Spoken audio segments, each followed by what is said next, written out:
de-Benzinization or de-Ivanishvilization of Georgia.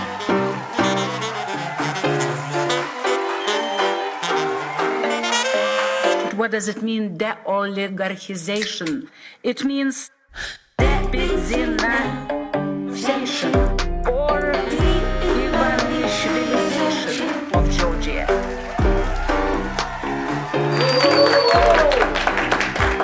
გამარჯობა მეგობრებო, ფორმულას ეთერში თქვენ უყურებთ 212 სეზონის ბოლო ეპიზოდს გააცემის საკვირაში ერთხელ მიშამშვილდაძესთან. 212 სარკისებური რიცხვია, თავიდანაც და ბოლოდანაც ერთნაირად იწერება. ხო და ჩვენც სხვა რაღა დაგვრჩენია, შევაჯამებთ სეზონს სარკისებურად. რა ხდებოდა სეზონის დასაწყისში და რა ჯანდაბა ხდება ბოლოსკენ. სეზონში გულისხმობთ სატელევიზიო სეზონს. ორი სატელევიზიო სეზონი არსებობს იანვრიდან აგვისტომდე, სექტემბრიდან იანვრამდე. მე საერთოდ შემოდგომის სეზონების მიმოხილვა უფრო მიყვარს, იმიტომ რომ სამთვე ნახევარია უცბად ჩავარიხინებთ ხოლმე. და აქ იანვრიდან ივლისის ბოლომდე მომხდარ ამბებზე უნდა ვილაპარაკოთ მთელი 7 თვე. რომ გითხრათ რომ კარგად ვიყავით სეზონის დასაწყისში თქო, მოგატყუებთ. თუმცა ტყუილი სულაც არ იქნება, ამას თუ იტყვიან ირაკლი ღარიბაშვილი, გრიგოლ ლილუაშვილი, ვახტანგ გომელაური, ვაჟა სირაძე, ხარება და სხვები. პრინციპში ვახტანგ გომელაური ამასაც ვერ იტყვის, იმიტომ რომ 2025 წლის დადგომისთანავე ვახტანგი ლიდერობდა დასანქცირებულთა სიას. 2024 წლის ბოლოსკენ გომელაური იყო ერთადერთი ადამიანი, ვინც დასანქცირებული ყავდა ყველაზე მეტ 6 ქვეყანას. ანუ ლიეტუვას, ლატვიას, ესტონეთს, ბრიტანეთს, უკრაინას და ამერიკის შეერთებულ შტატებს. მაშინ გითხარით რომ მოვიდოდა დრო, როცა ძალიან გართულდებოდა სანქცირებულთა დახარისხება ქვეყნების მიხედვით. და ახლა მართლაც რთულია გაარკვიო, რამდენი ადამიანია დასანქცირებული და რომელი ქვეყნების მიერ. მაგალითად, ესტონეთმა ცოტა ხნის წინ 102 ადამიანი დაასანქცირა. რამე რუსთაველს გადაკეტავენ ესტონეთის დასანქცირებული. რაც შეეხება ვახტანგ გომელაურს, კი დაასანქცირა დასავლეთმა, თუმცა ყაველაშვილმა მედლით დააჯილდოვა. შესაბამისად, ვახტანგ გომელაურს, რომელიც მალევე კაბინეტში პირად ნივთებს აგროვებდა, ერთით მეტი ნივთის ჩადება მოხდა ხუთში. იმიტომ რომ ეს მედალიც ხო ჩადო იქ, ხო? ასე გაუშვეს სამსახურიდან მრავალი ქვეყნისგან დასანქცირებული შინაგან საქმეთა მინისტრი. მე რო ყოფილიყავი გომელაურის ადგილას, კაბინეტიდან გამოსვლის წინ აუცილებლად ვიკითხავდი, რომ წავიდე, საწავიდე.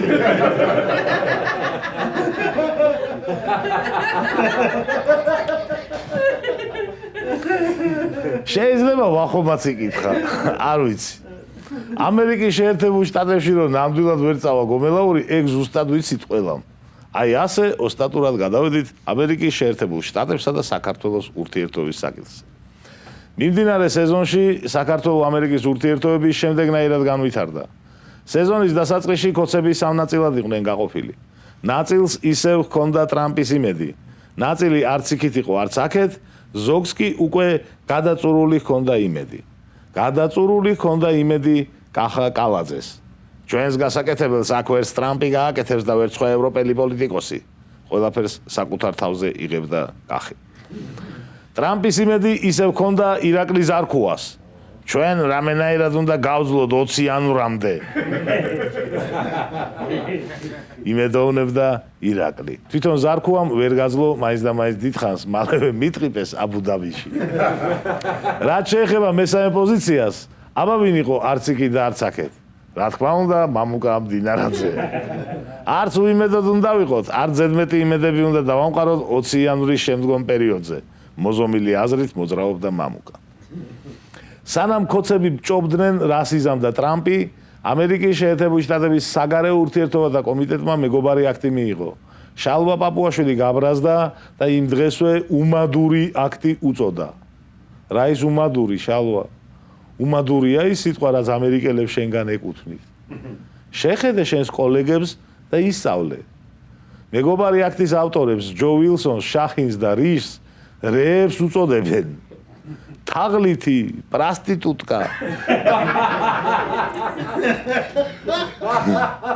ჩათლახი. აი ასე შეამკეს ქოცებმა ამერიკელი მეგობრები. რაიზუმადური. თუმცა ჯერ ყველაფერი წინა კონგრესის წარმომადგენლობის პალატის შემდეგ მეგობარი აქტი სენატმაც უნდა მიიღოს. იწერება, მაგრამ ოდესმე ხო იქნება და აი იქ რა სიტყვები აქვთ შემონახული ქოცებს არ ვიცი. დიდი ალბათობით ტუების დადება მოგვიწევს. საბოლოოდ 20 იანვარიც გავიდა და 20 ივლისიც. უშუალო ტრამპის პოზიცია კი დღემდე არ ვიცით. ეთყობა ლოდინით ქოცებიც დაიღალნენ და ტრამპს წერილი მიწერეს. ელჩი რობინ დანიგანის თქმით, წერილი იყო უაღრესად შეურაცხყოფელი.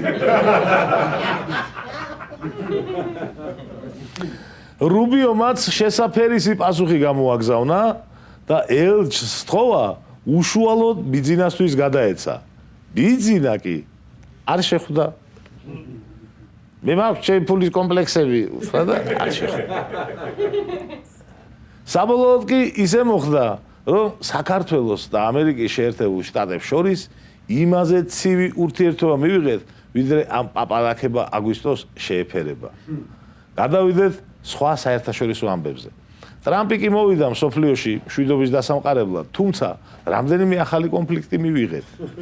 რუსეთ-უკრაინის ომი რამდენიმე დღეში ვერ დაამთავრა, ინდოეთმა და პაკისტანმა ბაყაბუყი ატეხეს, ირანმა და ისრაელმა სერიოზულად დაცხეს.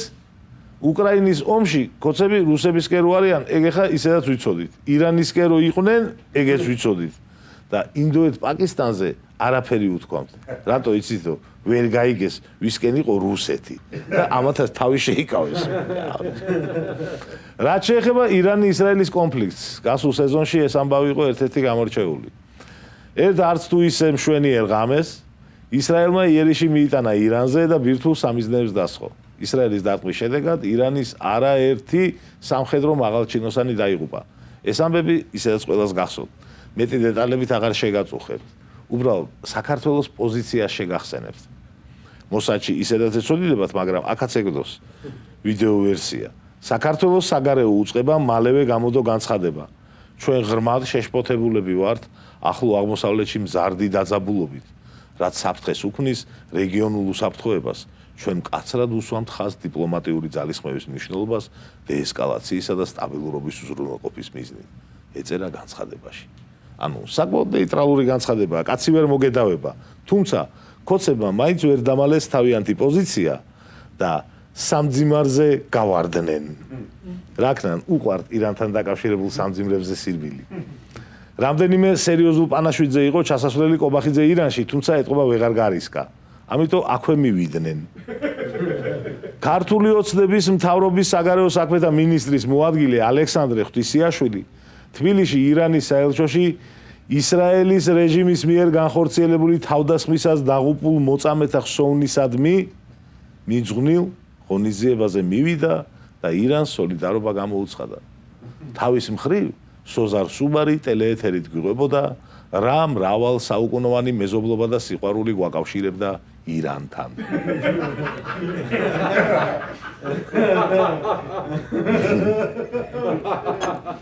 იცით რა სიტყვა გამოიყენა ისრაელის საელჩომ ეს ამბავი რო გაიგო? შეძრწუნებული. შევძრწუნდით, როდესაც გავიგეთ, რომ საქართველოს საგარეო საქმეთა მინისტრის მოადგილე დაესწრო სოლიდარობის ღონისძიებას თბილისში ირანის საელჩოში. იმედია ეს მხოლოდ სიტყვები იყო და არაფერი სერიოზული არ მოყვება ამ ამბავს. რა თქმა უნდა, თელავიშიც იციან რა ხალხია ქოცები, თორე შეზრწუნებული ისრაელი ჩემთეს. მოკლედ რომ შევაჯამოთ მიმდინარე სეზონში ქოცების საგარეო პოლიტიკა, ვერაა კაი ამბავი. გალანძღული ევროკავშირი, შეძრწუნებული ისრაელი, ნაგინები ამერიკა.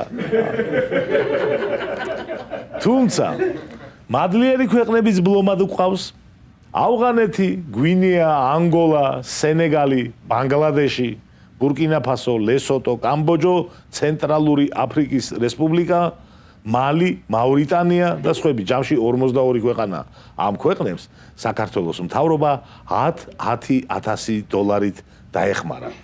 და იმათაც მადლობა გადაუხადეს. ალბათ, რავი, მე არცად შევხვედრე ოფიციალური მადლობები, მაგრამ ვივარაუდებ, რომ ასე.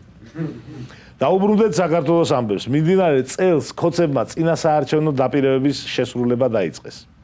მართლა სამი მიმართულების დაპირება ჰქონდათ. პირველი რომ სამუშაო ადგილები, ეკონომიკური აღმავლობა, კეთილდღეობა და სხვა სიკეთეები. მეორე მიმართულება იყო რომ დემოკრატიაზე შეტევა, ოპოზიციური პარტიების შეზღუდვა, ნაცების აკრძალვა და მათი პასუხისმგებლობაში მიცემა და მესამე სამშობლოს ღალატის დაპირება, ანუ სეპარატისტებისთვის ბოდიშის ბოხტის ფარგლებში აგვისტოს ომის გამოძიება და დამნაშავეთა გასამართლება. ქოცებმა ბევრი იფიქრეს თუ ცოტა, მეორე და მესამე მიმართულებებს მიაწვნენ. ანუ შეიქმნა საპარლამენტო კომისია სულ ნარჩევი იურისტ პატრიოტებისგან. კომისიას კი სათავეში თეა წულუკიანი ჩაუდგა.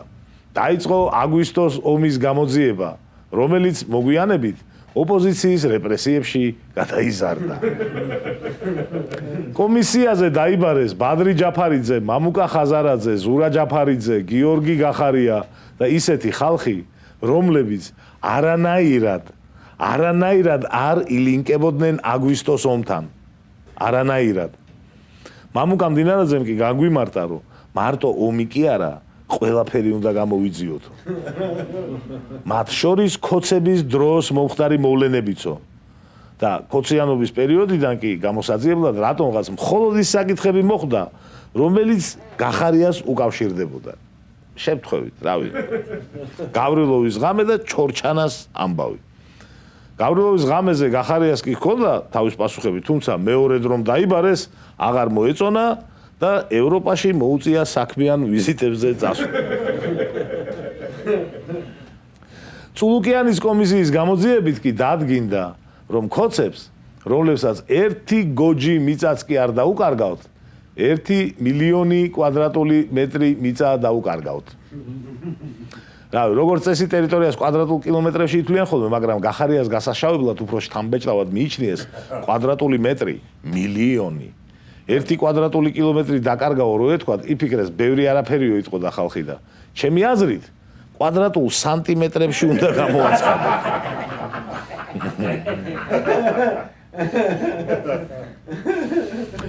ოპოზიციის სხვა ლიდერები და პოლიტპატიმრები კი, რავი, გიორგი ვაშაძე, ზურა ჯაფარიძე, ბადრი ჯაფარიძე, ნიკა გვარამია, ნიკა მელია, თარგამაძე, ოქრუაშვილი, კიდევ სხვები და მამუკა ხაზარაძეც კომისიაზე გამოუცხადებლობის გამო 7-8 თვით ჩასვეს ციხეში. ზოგს 7 თვე მიუსაჯეს, ზოგს 8. ეთყობა, იმიტომ რომ ზოგი რო არ გამოცხადდა წულუკიანის კომისიაზე და ზოგი ძალიან არ გამოცხადდა. მიმდინარე სეზონის სხვა რეპრესიებს რაც შეეხება, ამ პერიოდში ისეთი კანონების შემოგთავაზეს ქოცებმა იანვრიდან დღემდე, არც ვიცი როგორ დავიწყო, ქრონოლოგიურად ამბანი თუ სიგიჟის მიხედვით, რა, მოდი დავიწყოთ ჩვენ ჩამოთვლა, გამოიკვეთება რამე მეთოდი. დავიწყოთ გრანტების კანონით. ქოცებმა მიიღეს კანონი, რომლის მიხედვითაც მთავრობის ნებართვის გარეშე გრანტის მიღება აიკრძალა. ამ ქვეყანაში ვერავინ ვერ მიიღებს დასავლურ გრანტს, თუ ამის შესახებ მთავრობის ნებართვა არ ექნება. არასამთავრობო ორგანიზაციას მთავრობის ნებართვა ჭირდება გრანტის მისაღებად. ამ წინადადებაში სიტყვები როგორც არ უნდა გადაანაცვლო, ამაზე უარი სიგიჟეს ვერ მიიღო. არასამთავრობოები ცხადია აყვირდნენ და ის იყო სხვა გზების მოძებნა უნდა დაეწყოთ, რომ სხვა გზები თვითონ ქოცებმა მოძებნეს და ისინიც გადაკეტეს. კანონში დამატებით ზუსტდება გრანტის შესახებ ჩანაწერი. ტექნიკური თუ საექსპერტო დახმარება, ცოდნის გაზიარება და სხვა მსგავსი კონტრიბუცია ასევე მიჩნეული იქნება გრანტად, გვითხრეს ქოცებმა. და სხვა კონტრიბუციაში რა იგულისხმეს ქოცებმა, აღარ დაუკონკრეტებიათ და სხვა კონტრიბუცია. არ მოეწონებათ ქვეყანაში შემოსული მაყუთის მიზიდობრიობა, არ მისცემენ თანხმობას, რადგან იგი შედის და სხვა კონტრიბუციის სიაში. ქოცების ნებართვის გარეშე ცენტსაც ვერავინ შემოიტანს ქვეყანაში. კაპიკს ვიტყოდი, მაგრამ კაპიკს შემოიტანს სულ თავისუფლად. ცენტი ვერ უნდა შემოიტანო, მაგაზე ამბავ. კიდევ ერთი კანონი, რომელიც ქოცებმა მიიღეს, იყო ცვლილებები სიტყვის და გამოხატვის თავისუფლების შესახებ კანონში. ერთ-ერთი დებულების მიხედვით ცილისწამებაზე სარჩელის წარდგენის 100 დღიანი ვადა გავრცელდება იმ განცხადებებზეც, რომლებიც კანონის ამოქმედებამდე გაკეთდა. ერთ-ერთ გადაცემაში ამ კანონის გააზრებას გთხოვდით. თვეზე მეტი გავიდა და რაკენ გაიაზრეთ? მე ჯერ ვერა, რავი. მოდი თავიდან ვცადოთ სეზონის ბოლო გადაცემა, ნუ დავტოვებთ რაღაცებს პასუხ დაუწევთ. ესე იგი, მიიღეს კანონი, რომლითაც ცილისწამების შემთხვევაში იჩივლებენ და გიჭერენ.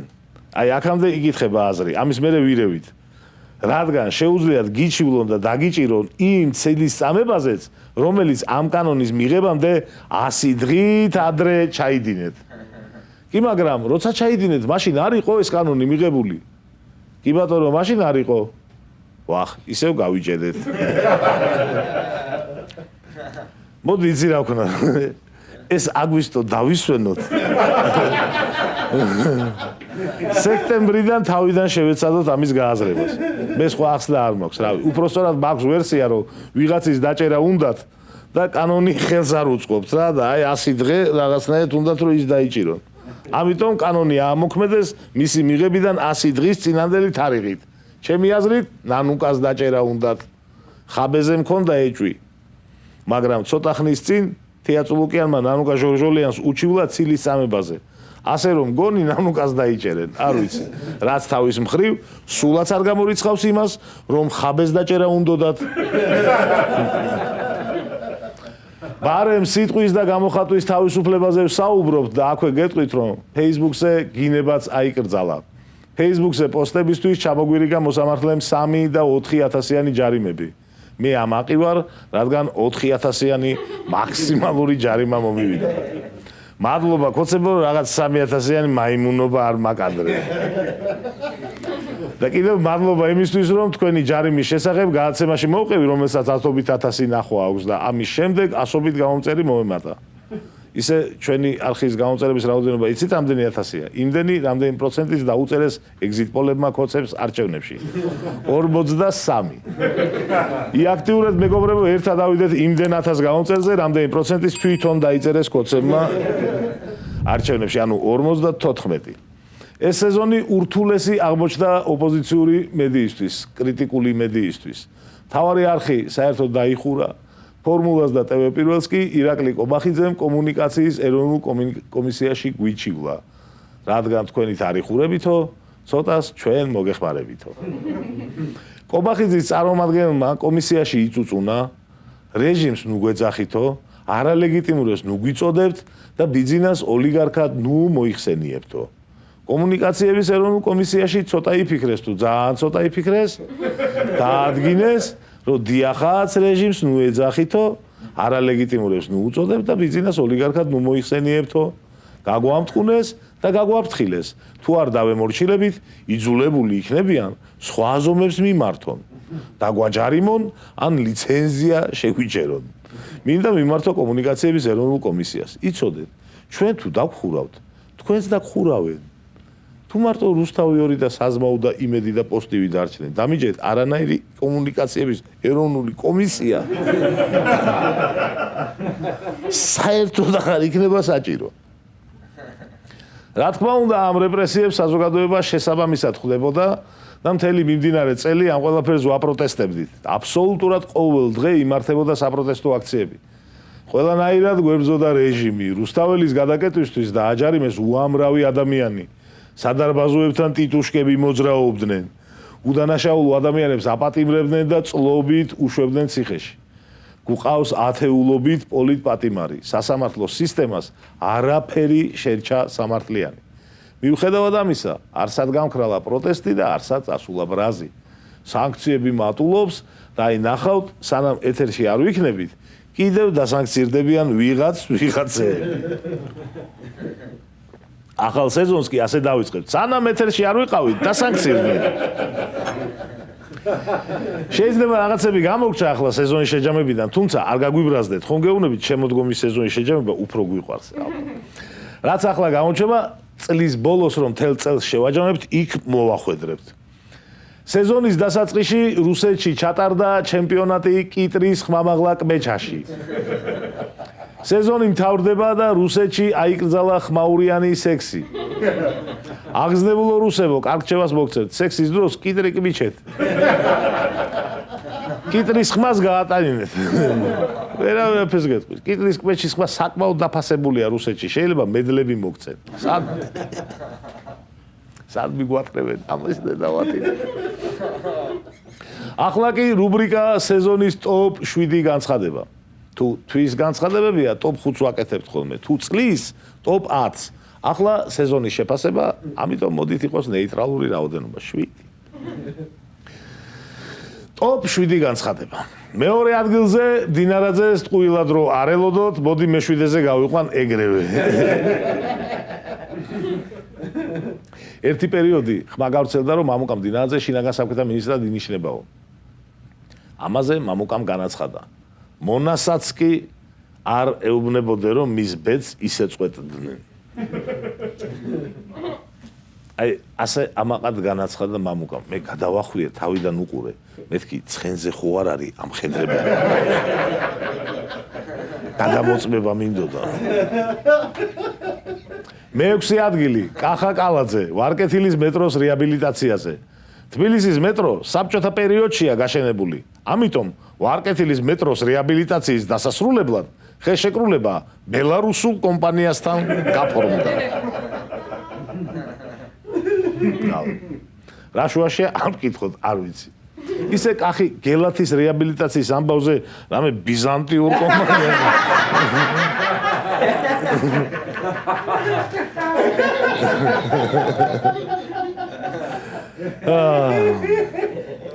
მე-5 ადგილი ირაკლი ზარქუამ დაიკავა.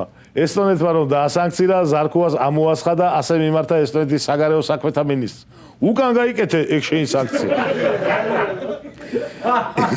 ისე ზარქუას იმდენი სამარცხვინო განცხადება მოუგროვდა, ტოპ 100-ს გააკეთებდა კაცი, რამეს რომ წარმოადგენდეს. მე-4 ადგილი შალვა პაპუაშვილს ერგო. შალვამ ირაკლი ღარიბაშვილის პოლიტიკიდან წასვლა შეაფასა და ირაკლი ასე შეაქო.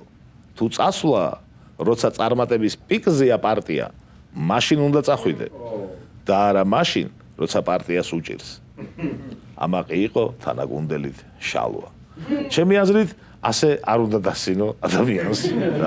თან თუ დაჭერას უპირებ. ბოლო-ბოლო რაღაც წლები ერთად მუშაობდი.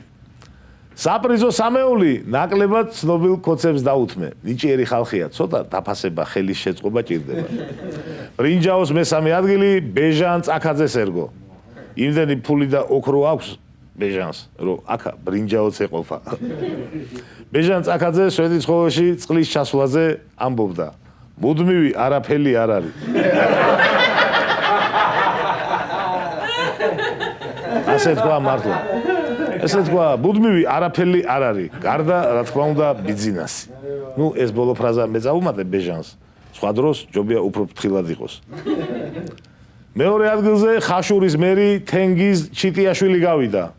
ჩვენ ახლა ავტობუსები არ გვყავს, მაგრამ გვექნება ეგრეთ წოდებული ბასლეინები. ამაყობდა თენგიზი. თენგიზ, ბარებ ტენდერია და ხარჯი, ერთი ასაფრენი ბილიკიძუ გლიჯოთ, და პატარა პორტიც. ეგდოს რა იცი რა ხდება მაგის დედავად. და პირველი ადგილი ლადო ბოჟაძე. ადამიანებს რომ იტაცებდნენ პოლიციელები და ცემდნენ, მაგ ამბავს გამოეხმაურა ლადო. პოლიციელები რომ გაგიტაცებენ, უნდა გკითხოთ, პოლიციელები არიან თუ არა. და გაგცემენ პასუხს. თუ აღმოჩნდებით გატაცებული, მოითხოვთ 112-ში დარეკვას, დაგარეკინებენ და გადათავისუფლოთ. ეს რა მაგარი რამე გვასწავლე. ოქრო ხარ ლადო, ოქრო. ამიტომ ოქროს მედალით შენ. სანამ ლადო გვასწავლიდა, გავწამდით ხალხი. თურმე ამოიღე ტელეფონი 112-ში დარეკე.